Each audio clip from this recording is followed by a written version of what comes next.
Hello friends, आज हम हरियाणा के भौगोलिक स्वरूप का आगे अध्ययन करेंगे। पिछली वीडियो में मैंने आपको हरियाणा के गठन और हरियाणा के जो विस्तार, स्थिति आदि के बारे में बताया था। आज हम हरियाणा के भौगोलिक स्वरूप में आगे हरियाणा का अस्तित्व और हरियाणा के में जो भी मैदान हुआ भौगोलिक आधार पर हरियाणा के विभाजन का अध्ययन करेंगे। ये वीडियो होगी, ये मैं जितना शॉर्ट होगी उतना बनाने की कोशिश करूँगी और जिससे कि आपका जो चैप्टर है वो जल्दी से कवर हो जाए। और हम चलिए शुरू करते हैं। तो हमने पहले हरियाणा के विस्तार के बारे में पढ़ा था। अब हम पढ़ेंगे हरियाणा का अस्तित्व सबसे पहले कौन से काल में हुआ था। ये ऐसे ही सेम टू सेम क्वेश्चन आता है एग्जाम में कि हरियाणा का अस्तित्व सबसे पहले कौन से काल में मतलब हरियाणा का अस्तित्व हुआ था, अस्तित्व में आया हरियाणा। तो वो था मेसोजोइक काल। अब ये आपको समझ में नहीं आया होगा कि मेसोजोइक काल क्या होता है। हमारी पृथ्वी पर 3 काल थे। सबसे पहले जो काल था वो था निर्जीव युग, जिसमें कोई जीवन ही नहीं था, जीव जंतु थे ही नहीं उसमें। तो इस निर्जीव युग को हम और क्या नाम से बोलते हैं, उसको बोलते हैं एजोइक काल। और जो दूसरा था उसको बोलते हैं पैलियोजोइक पैलियोजोइक युग। और इस पैलियोजोइक युग को हम पहला या प्रथम जीवन काल कहा जाता है। पैलियोजोइक युग को ही हम प्रथम जीवन काल कहते हैं। मेसोजोइक युग उसके बाद आया मेसोजोइक, जिसे हम मध्य जीवन कहते हैं। और इसी में हमारे हरियाणा का अस्तित्व इसी काल में हुआ था। अस्तित्व मतलब इसी में हरियाणा का अस्तित्व आया, जिसको हम मेसोजोइक काल कहते हैं और जिसे हम आज मध्य जीवन कहते हैं। और जो लास्ट है और सबसे अंत में जो काल है उसे बोला जाता है सेनोजोइक काल, तीसरा जीवन युग। तो धरती पर जो पृथ्वी पर जो काल है वो कालों को उनको 3 भागों में बांटा गया है। सबसे पहले निर्जीव युग, जिसमें कोई जीवन ही नहीं था, जीव जंतु ही नहीं थे, उनको हम एजोइक काल भी कहते हैं। पैलियोजोइक प्रथम जीवन काल, और मेसोजोइक जिसको हम मध्य जीवन भी कहते हैं, मध्य जीवन काल भी कहते हैं, और सेनोजोइक जिसको तीसरा जीवन युग कहा जाता है। आई होप यहाँ तक आपको क्लियर हो गया होगा। नेक्स्ट हम चलते हैं कि हम ये आपको याद रखना है कि हरियाणा का अस्तित्व कौन से काल में हुआ। हरियाणा का अस्तित्व मेसोजोइक काल में हुआ।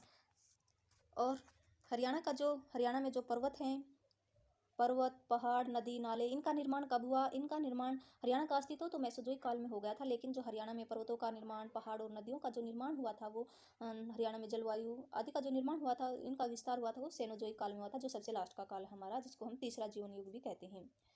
तो हरियाणा का जो अस्तित्व है वो मेसोजोइक काल में आया। और हरियाणा में पर्वत, पहाड़, ये सेम टू सेम क्वेश्चन आता है कि हरियाणा में पर्वत, पहाड़, नदी, नाले और जलवायु आदि का विस्तार कौन से काल में हुआ? तो वो होगा सेनोजोइक काल, जिसे कहते हैं हम तीसरा जीवन युग। अब हरियाणा के भौगोलिक क्षेत्र के बारे में हम कुछ अध्ययन करेंगे। तो हरियाणा का सबसे बड़ा भौगोलिक क्षेत्र को हम क्या कहते हैं? मैदानी भाग होता है। जो हरियाणा का मतलब हरियाणा में सबसे ज़्यादा क्या है? पर्वत हैं, पहाड़ हैं, नदी हैं, नाले हैं। तो उस दृष्टि से, भौगोलिक दृष्टि से हरियाणा का जो सबसे बड़ा क्षेत्र है वह है मैदानी भाग। मैदानी भाग, और वो कितना है? 93.76%। तो हरियाणा का जो मैदानी भाग है वो 93.76% है। ये सबसे बड़ा भौगोलिक क्षेत्र हरियाणा का। फिर यह कैसे बना? यहाँ पे हम देख सकते हैं कि जो हमारा हरियाणा है, ये हमारा हरियाणा है, और इसमें यहाँ से जो जा रही है घग्गर नदी जाती है यहाँ से। और जो पूर्वी जो साइड है हरियाणा की, यहाँ पे बहती है यमुना नदी। इन दोनों नदियों से जो भी मतलब चट्टानें हैं, वो चट्टानों से ही हमारे पर्वतों का निर्माण होता है। फिर पर्वतों से जो चट्टानें टूट टूट कर जो हमारी नदियाँ निकलती हैं, उनसे नदियों से हमारा जो भी मैदानी मतलब जो नदियों से जो पानी बहा के आता है, फिर वो टूट टूट के जो मैदानी भाग बनाती हैं, वही जो मैदानी भाग है वो हरियाणा का सबसे बड़ा है। और ये जो सबसे बड़ा मैदानी भाग इन 2 ही नदियों के द्वारा बनाया गया है। इन 2 नदियाँ कौन कौन सी है? वो है घग्गर नदी और यमुना नदी। और कितना बनाया गया है? 93.76%। तो इन दोनों नदियों द्वारा भाग लाई गई मिट्टी से यह मैदान बना है, इसलिए इसे हम क्या नाम देते हैं? यमुना घग्गर मैदान। इसको हम यमुना घग्गर मैदान के नाम से जानते हैं। जो सबसे बड़ा मैदानी भाग है उसका नाम क्या है? यमुना घग्गर मैदान। और उसकी जो यमुना घग्गर हमारे जो मैदानी भाग है हरियाणा का, उसके समुद्र तल से ऊंचाई कई बार पूछी जाती है कि हरियाणा के मैदानी भाग की समुद्र तल से ऊंचाई क्या होगी। हरियाणा के मैदानी भाग की जो समुद्र तल से ऊंचाई है वो 200 से 300 मीटर है। जरूरी नहीं है कि हमें ये मीटर में ही मिले, फीट में आए तो फीट में होगी 700 से 900 फीट। अब ये समुद्र तल क्या होता है? समुद्र तल होता है कि उच्च ज्वार और निम्न ज्वार के बीच का क्षेत्र, उसको हम समुद्र तल कहते हैं। और जो हमारी पृथ्वी पर जो समुद्र तल है, जो सी लेवल है, वह कहाँ से माना जाता है? ग्रीनविच से माना जाता है। और लेकिन हमारे जो भारत का जो सी लेवल है उसको हम कहाँ से मानते हैं? उसको हम चेन्नई से मानते हैं। कहाँ से मानते हैं? चेन्नई से मानते हैं। तो भारत का जो सी लेवल माना जाता है वो चेन्नई से माना जाता है।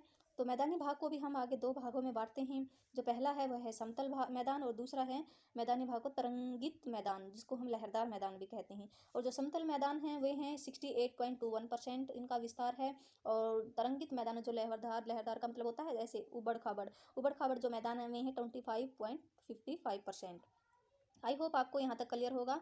भारत का जो समुद्र तल है वो चेन्नई से निर्धारित किया जाता है, और पृथ्वी का जो समुद्र या सी लेवल है वो कहाँ से नापा जाता है? ग्रीनविच से। जो ग्रीनविच एक जगह का नाम है, इसको वहाँ से हमारा क्या पृथ्वी का सी लेवल देखा जाता है, और इंडिया का जो सी लेवल है चेन्नई से नापा जाता है। इसलिए जो हरियाणा के जो जो मैदानी भाग है उनकी ऊंचाई भी हम कहाँ से, चेन्नई से जो सी लेवल है वहीं से निर्धारित करते हैं, चेन्नई के सी लेवल के हिसाब से निर्धारित करते हैं। तो आगे हम हरियाणा के भौगोलिक उसका विभाजन देखेंगे। तो हरियाणा, डॉक्टर जसवीर सिंह की एक पुस्तक है जिसका नाम है एग्रीकल्चर ज्योग्राफी ऑफ हरियाणा। इसमें हरियाणा को मुख्य रूप से 8 भागों में बांटा गया है। एक तो हमें ये विभाजन पढ़ना है, और एक हमारे जो हरियाणा गवर्नमेंट है उसके ऑफिशियल डाटा के अनुसार हरियाणा को 5 भागों में बांटा गया है। तो आगे हम इसके विभाजन की चर्चा करेंगे। तो चलिए देखते हैं। भौगोलिक विभाजन में फर्स्ट ऑफ ऑल हम हरियाणा सरकार के हिसाब से, हरियाणा सरकार के ऑफिशियल डाटा के अनुसार जो हमारे हरियाणा प्रदेश है उसको मुख्यतः 5 स्थलाकृतियों में बांटा गया है। जो हरियाणा है ये, इसको 5 भागों में बांटा गया है। कैसे बांटा गया है? जो फर्स्ट है उसका नाम है, इसका हमें सिर्फ नाम याद रखेंगे, और जो मेन जो डिवीजन है वो जो पुस्तक में दिया है, जो जसवीर सिंह ने लिखी है एग्रीकल्चर ज्योग्राफी ऑफ हरियाणा, उसके हिसाब से हम जो दिए हुए हैं उनको हम डिटेल में रिवाइज करेंगे। तो इसके नाम है, कौन कौन से भागों में बांटा है इसका एक बार नाम से रिवाइज कर लेते हैं। नाम है फर्स्ट ऑफ ऑल शिवालिक क्षेत्र, दूसरा है गिरिपाद मैदान जिनको हम पिडमेंट जोन भी कहते हैं, तीसरा है बांगर या लहरदार मैदान, वही जो उबड़ खाबड़ मैदान है उनको हम बागर या लहरदार मैदान कहते हैं, और फिर घग्गर यमुना मैदान जो मैंने अभी अभी आपके बताया, जो घग्गर और यमुना नदी के नदियों के द्वारा बहाकर लाई गई मिट्टी से जो मैदान बने हैं उनको हम घग्गर यमुना मैदान कहते हैं, और लास्ट है हमारा अरावली क्षेत्र। तो आई होप आपको क्लियर होगा। तो हरियाणा गवर्नमेंट के ऑफिशियल डाटा है उसके अनुसार हरियाणा की स्थलाकृति को 5 भागों में बांटा गया है। फर्स्ट है शिवालिक क्षेत्र, दूसरा है गिरिपाद मैदान, तीसरा बागर या लहरदार मैदान, चौथा घग्गर यमुना मैदान, और 5वां है अरावली क्षेत्र। आगे चलते हैं। आगे है हमारी जो मैंने पुस्तक बताई थी, डॉक्टर जसवीर सिंह ने लिखी थी, an agriculture geography of Haryana के अनुसार हरियाणा को 8 भौगोलिक क्षेत्रों में बांटा गया है। 8 भौगोलिक क्षेत्र। और जो ये पुस्तक है, कई बार पूछ लिया जाता है एग्जाम में, ये पुस्तक किसने लिखी और कब लिखी? ये लिखी थी डॉक्टर जसवीर सिंह ने 1973 में, और इसको पब्लिश कब किया गया था? 1976 ईस्वी में। आपको ये ध्यान रखना है कि जो डॉक्टर जसवीर सिंह ने एग्रीकल्चर ज्योग्राफी ऑफ हरियाणा को कब लिखा था? 1973 में, लेकिन इसको पब्लिश कब किया गया था? 1976 में। तब वे 8 भाग कौन कौन से हैं? वो 8 भौगोलिक क्षेत्र कौन कौन से हैं? फर्स्ट ऑफ ऑल हम उनके नाम देखेंगे एक बार। जो पहला है वो है शिवालिक श्रेणी, जिसको हम बाह्य हिमालय भी कहते हैं। दूसरा है गिरिपाद के मैदान, और तीसरा है जलोढ़ मैदान, चौथा है बाढ़ के मैदान, 5वां अनकाई मैदान, और 6th है बालू के टीलायुक्त मैदान, और 7वां है तरंगित मैदान, और लास्ट है अरावली मैदान। तो एक बार और रिवाइज कर लेते हैं। फर्स्ट है शिवालिक श्रेणी या बाह्य हिमालय, दूसरा है गिरिपाद मैदान, तीसरा जलोढ़ मैदान, चौथा बाढ़ का मैदान, 5वां अनकाई मैदान, 6th है बालू के टीलायुक्त मैदान, और 7th है तरंगित मैदान या लहरदार मैदान, और 8वां है हमारा अरावली मैदान। जो हमारे शिवालिक श्रेणी है इसको हम, उसके बारे में हम डिटेल से अध्ययन करेंगे। इसी जो ये शिवालिक है, इसी से ज़्यादा एग्जाम, शिवालिक श्रेणी इसी से ज़्यादा एग्जाम में क्वेश्चन आते हैं, इसको हम अच्छे से कवर करेंगे। मैं आपको मैप में बता देती हूँ कि जो शिवालिक रेंज है और हरियाणा में कहाँ पे है और हमारे इंडिया में कहाँ पे फैली हुई है। जो शिवालिक श्रेणी है इसी को हम बाह्य हिमालय कहते हैं। पहले हम इंडिया में देखते हैं। जैसे ये इंडिया का मैप है, यहाँ पे ये जो 3 लाइनें बनाई हुई हैं, जैसे ये है, एक ये हो गई, एक ये, और एक ये। जो पहली है, जो ऊपर की, जो ऊपर का जो मैदान है उसको हम कहते हैं, ऊपर का जो पर्वत उसको हम कहते हैं हिमाद्री हिमालय, जिसको हम ग्रेट हिमालय भी कहते हैं, महान हिमालय भी कहते हैं। और जो दूसरा है उसको, जो दूसरे बीच का जो भाग है उसको हम लघु हिमालय कहते हैं। और जो सबसे लास्ट का मैदान है वह है बाह्य हिमालय, और इसके नीचे जो भी होगा वो हमारे मैदान हैं, मैदानी इलाका आ जाता है। जो पर्वत हमें इन तीनों श्रेणियों में आते हैं। फर्स्ट ऑफ जो पहला है उसको हम ग्रेट हिमालय, महान हिमालय कहते हैं। जो दूसरी लाइन जो पट्टी है उसको हम लघु हिमालय बोलते हैं, और तीसरा है बाह्य हिमालय कहते हैं। और जो शिवालिक श्रेणी है वो हमारे बाह्य हिमालय का हिस्सा है। आपको बस ये याद रखना है कि जो हमारी शिवालिक श्रेणियां हैं वो कौन से हिमालय का हिस्सा है? बाह्य हिमालय का हिस्सा। हिमालय कितने हैं, कितने भागों में बांटा गया है? 3। जो ऊपर का भाग है उसको ग्रेट हिमालय, महान हिमालय या हिमाद्री हिमालय भी कहते हैं, दूसरा लघु हिमालय, और तीसरा है बाह्य हिमालय। और फिर इस हिमालय के नीचे जो आ जाते हैं वो मैदानी भाग आ जाते हैं, जिनके बारे में भी हम अध्ययन करेंगे। तो आज हम शिवालिक के बारे में देखते हैं। शिवालिक श्रेणी, बाह्य हिमालय। जो शिवालिक श्रेणी है वो हरियाणा में कहाँ पे है, एक बार मैप में देख लेते हैं। जो हरियाणा में है, जो शिवालिक श्रेणियां हैं वो हरियाणा में जो पूर्वी भाग है, उत्तर पूर्वी भाग है, वहाँ पे फैली हुई है। ये वाले ऐसे इस क्षेत्र में जो बाह्य हिमालय है ऐसे फैला हुआ है, तो ये यहाँ हरियाणा को ऐसे टच करता है, तो ये हरियाणा के उत्तर पूर्व में है। तो कहाँ पे है शिवालिक श्रेणियाँ, में याद रखना उत्तर पूर्व में। और इस भाग में कौन सा जो जिला है हमारा पड़ता है, पंचकुला पड़ता है ज़्यादातर। तो ये पंचकुला के ज़्यादातर हिस्से में है, यमुनानगर में भी आ जाता है कुछ हिस्सा। और ये जो शिवालिक श्रेणियाँ हैं, इनका शिवालिक नाम क्यों पड़ा, क्योंकि यहाँ पे भगवान शिव ने तपस्या के कारण, जो बाह्य हिमालय पे ही भगवान शिव ने तपस्या करी थी, जिसके कारण इसका नाम शिवालिक श्रेणियाँ रखा गया है। अब हम इसका डिटेल से अध्ययन करेंगे शिवालिक श्रेणियों में। शिवालिक श्रेणी, तो अब इसका हम पॉइंट टू पॉइंट डिटेल से देखेंगे। शिवालिक श्रेणी को हम क्या कहते हैं, ये भी याद रखना आपको। ये बाह्य हिमालय भी कहा जाता है इसको, और ये बाह्य हिमालय का हिस्सा है, और हिमालय का सबसे कम ऊंचाई वाला भाग जिसका निर्माण सबसे बाद में हुआ। तो जो शिवालिक श्रेणी है या बाह्य हिमालय, वह कौन है, हिमालय का सबसे कम ऊंचाई वाला भाग है, और जिसका निर्माण सबसे बाद में हुआ। सबसे बाद में हुआ तो वो सबसे नया होगा, तो ये सबसे नवीनतम श्रेणी है। और नवीनतम श्रेणी होगी तो मतलब ये अभी मजबूत नहीं हुआ है। जो पहले बने थे, ग्रेट हिमालय है, लघु हिमालय है, वो सालों पुराने हैं, तो वे मजबूत हो गए होंगे। लेकिन ये जो नई न्यू बना है, तो इसलिए इसका जो वह है कमज़ोर है, जिसे ये टूटता रहता है। ये कमज़ोर पार्ट है हिमालय का, ठीक है। और मृदा, यहाँ पे जो सबसे ज़्यादा मृदा अपरदन होता है इसी हिमालय में होता है। जो मृदा अपरदन है इस शिवालिक श्रेणी में ही सबसे ज़्यादा मृदा अपरदन होता है, जल अपरदन होता है। क्योंकि यहाँ पे जो ये कमज़ोर होने के कारण, जो जब वर्षा की बूंदें यहाँ पे पड़ती हैं, इस श्रेणी पर पड़ती हैं वर्षा की बूंदें, तो यहाँ पे ये जो टूट टूट कर ये कंकड़ पत्थर के रूप में जो ये नदियों का पानी है, इनको बहा ले जाता है, जिससे कि ये मृदा अपरदन या जल अपरदन होता है। और सबसे ज़्यादा इसी क्षेत्र में देखने को मिलता है, क्योंकि जो ऊपर वाला भाग है वो तो मजबूत हो चुका है, और ये इसलिए कमज़ोर है, इसलिए यहाँ से टूट टूट कर मृदा अपरदन होता रहता है, जिससे जो हमारी यमुना नदी है, घग्गर नदी है, वे पानी को बहा कर ले जाती हैं, और जिसे बहुत से मैदानी भाग का निर्माण करती हैं। तो इसी क्षेत्र, और ये जो मृदा अपरदन है, इसको क्या कहा जाता है, इसको हम रेंगती हुई मृत्यु भी कहा जाता है। मृदा अपरदन को और क्या बोला जाता है, सेम टू सेम क्वेश्चन आ सकता है कि रेंगती हुई मृत्यु किसे कहा जाता है। मृदा अपरदन को हम रेंगती हुई मृत्यु भी कह सकते हैं, या कहा जाता है इसको। अब भारत का विस्तार, शिवालिक श्रेणी में भारत का विस्तार कैसे है, जो बाह्य हिमालय है या उसमें भारत का विस्तार कैसे है। तो जो मैंने अभी मैप दिखाया था आपको, जो भारत का विस्तार है वो यहाँ पे ऐसे है। भारत का विस्तार कैसे है, यहाँ इस साइड से इस साइड तक।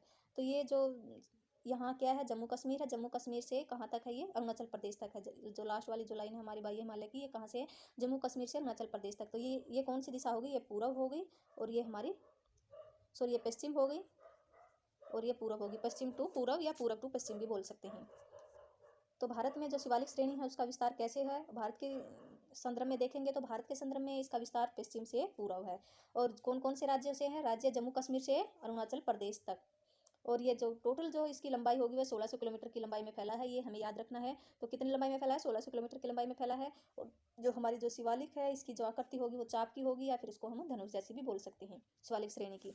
ऐसे ऐसे जा रही है, हमने देखा होगा मैप में ऐसे बनी है लाइन से, तो इसको हम क्या बोलते हैं, चाप या फिर धनुष जैसी भी बोल सकते हैं। अब हरियाणा के संदर्भ में जो शिवालिक रेंज उसका विस्तार कैसे है, मैंने बताया था कि हरियाणा ऐसे, यहाँ पे जो हरियाणा है यहाँ पे ये बस जो उत्तर पूर्व का हिस्सा है उसी में फैला है। तो जो हरियाणा के क्षेत्र में उत्तर पूर्व में विस्तार है शिवालिक श्रेणियों का, और यह प्रदेश के कुल क्षेत्रफल का 1.67% भाग पर फैली है। कितने 1.67% भाग पर फैली हैं। और जिलों में कौन कौन से में फैली, ये भी हमें जरूर याद रखना है। एग्जाम में यहीं से क्वेश्चन आता है कि कौन कौन से जिलों में शिवालिक श्रेणी फैली हैं। तो पंचकुला, अम्बाला, पहला है पंचकुला, फिर अम्बाला और फिर यमुनानगर। और सबसे ज़्यादा जो विस्तार है वो किस में है, सबसे ज़्यादा विस्तार है पंचकुला में। आपको ये याद रखना है, मैंने आपको पहले भी बताया था, मैप दिखाया था तब, कि सबसे ज़्यादा विस्तार पंचकुला में है, और फिर बाकी दोनों में भी है, अम्बाला और यमुनानगर में भी। नेक्स्ट है कि शिवालिक की औसत ऊंचाई कितनी है। जो शिवालिक श्रेणी है उसकी औसत ऊंचाई है 900 से 1200 मीटर इंडिया में। इंडिया में जो शिवालिक की औसत ऊंचाई कितनी है, 900 से 1200 मीटर। जो और जो मैंने बताया था कि हमारी जो ये ऊंचाई है किससे नापी जाती है, समुद्र तल से नापी जाती है। और समुद्र तल कहाँ पे निर्धारित किया गया है, इंडिया का निर्धारित किया गया है चेन्नई में। और जो पूरी पृथ्वी का जो समुद्र तल कहाँ पे निर्धारित किया जाता है, ग्रीनविच जगह पे निर्धारित किया गया है। हरियाणा में शिवालिक को ऊंचाई के आधार पर भी हरियाणा में जो ऊंचाई के आधार पर शिवालिक को विभाजित किया गया है दो भागों में। पहला है उच्च शिवालिक और दूसरा है निम्न शिवालिक। तो हरियाणा में शिवालिक को दो भागों में बांटा गया है, किसके आधार पर, ऊंचाई के आधार पर, हाइट के आधार पर। जो ऊंचाई पर है, जो 600 से मीटर से अधिक ऊंचाई पर है, उसको कहते हैं हम उच्च शिवालिक। और वहाँ पे वही पहाड़ियाँ आती हैं जो कि 600 मीटर से अधिक ऊंचाई वाली पहाड़ियाँ हैं, वो इसी में आती हैं, इसमें आती हैं, किसमें, उच्च शिवालिक में।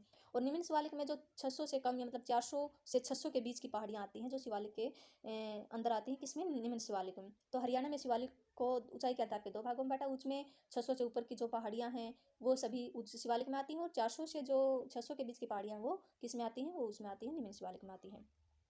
हरियाणा की सबसे जो सर्वोच्च चोटी है, जो शिवालिक का भाग है, वह है करो चोटी। इसका नाम है, जिसकी ऊंचाई है 1514 मीटर, जो एग्जाम में पूछी जाती है सेम, लेकिन इसकी एग्जैक्ट ऊंचाई है 1467 मीटर। और ये कहाँ पे है? ये मोरनी पहाड़ियों का हिस्सा है, और जो मोरनी पहाड़ियाँ हैं पंचकुला में है। तो हरियाणा की सबसे सर्वोच्च चोटी शिवालिक का ही भाग है। किसका भाग है? शिवालिक का भाग है। आपको इसी श्रेणी का भाग है, याद रखना है। और उसका नाम क्या है? करो चोटी है। और इसकी लंबाई है, वो सॉरी ऊंचाई है 1514 मीटर। ये एग्जाम में यही पूछा जाता है, आपको यही याद रखना है। और पहाड़ियाँ जो कौन सी पहाड़ियों का हिस्सा है? मोरनी हिल्स का हिस्सा है क्या? करो चोटी। और ये पंचकुला में है। शिवालिक श्रेणी और बाह्य हिमालय के और जो मेन पॉइंट है ये है कि इसी क्षेत्र में सबसे ज़्यादा वर्षा होती है। और सबसे ज़्यादा वर्षा भौगोलिक दृष्टि से, जैसे हमने 8 भागों में बांटा है ना हरियाणा को, 8 भागों में से इसी भाग में सबसे ज़्यादा वर्षा होती है। लेकिन वैसे जिलों के हिसाब से अम्बाला में, हरियाणा में सबसे ज़्यादा वर्षा होती है। और ज़्यादा वर्षा होती है तो यहाँ पे हरियाली रहेगी, तो इसलिए यहाँ पे सदाबहार वन सबसे ज़्यादा पाए जाते हैं। सदाबहार वन भी कौन सी श्रेणी में पाए जाते हैं? शिवालिक श्रेणी में पाए जाते हैं, शिवालिक क्षेत्र में। और हरियाणा का एकमात्र हिल स्टेशन, जिसको हम मोरनी हिल्स कहते हैं, वहीं पे जो हमारी जो सबसे ऊंची चोटी करो है वही है, जिसकी जो ऊंचाई वो 1514 मीटर है। तो इसी श्रेणी का हिस्सा है मोरनी हिल्स। कहाँ पे है? पंचकुला में है। और प्रदेश की जो मोरनी हिल्स है वो हरियाणा में जो पहाड़ी एरिया है वही है जहाँ पे हमारे घूमने की जगह है। लेकिन वहाँ पे जो इतनी गहरी गहरी खाइयाँ हैं कि हम नीचे की तरफ देखते हैं तो बहुत डर लगता है। और कई बार बहुत से इंसान तो सेल्फी लेने के चक्कर में खाई में गिर जाते हैं। और वहाँ पे जो भी सेफ्टी का कोई भी प्रबंध नहीं है। लेकिन यहाँ पे हरियाणा गवर्नमेंट ने प्रदेश में सबसे पहले मोटरसाइकिल एम्बुलेंस सेवा आरोग्यम वर्ष 2017 में शुरुआत की। किससे? इसी मोरनी क्षेत्र से की है। क्यों की है? क्योंकि मोटरसाइकिल वहाँ पे जा सकते हैं, लेकिन जो हमारी गाड़ी है, जो इसके 4 पहिए हैं, वो वहाँ इतनी ऊंचाई पर नहीं चढ़ सकती। इसलिए ये मोटरसाइकिल एम्बुलेंस सेवा मोरनी हिल्स के लिए शुरू की गई है, जिसका नाम है आरोग्यम। और ये कब शुरू की गई थी? वर्ष 2017 में शुरू की गई थी। ये था हमारा जो शिवालिक है, ये यही सबसे बड़ा था जो शिवालिक श्रेणियाँ हैं, इसी से क्वेश्चन ज़्यादा बनते हैं। यह मैंने आपको क्लियर करा दिया है। आगे के जो पार्ट है वो हम आगे कवर करेंगे। वीडियो ज़्यादा लंबी हो रही है, इसलिए मैं आपको यहीं पे इस लेसन को समाप्त करती हूँ। नेक्स्ट लेसन में कल डिलीवर कर दूँगी इसको। जो मेन पार्ट बच गए हैं, जो गिरिपाद मैदान है, तरंगित मैदान है, इनको हम कल पढ़ लेंगे। तो इसलिए एक वीडियो डाल दूँगी, तो ये हमारा चैप्टर कंप्लीट हो जाएगा। उसके बाद हम क्वेश्चन आंसर भी कवर करेंगे इस चैप्टर से। अगर वीडियो अच्छी लगी हो तो लाइक करें, चैनल को सब्सक्राइब करें। Thank you so much.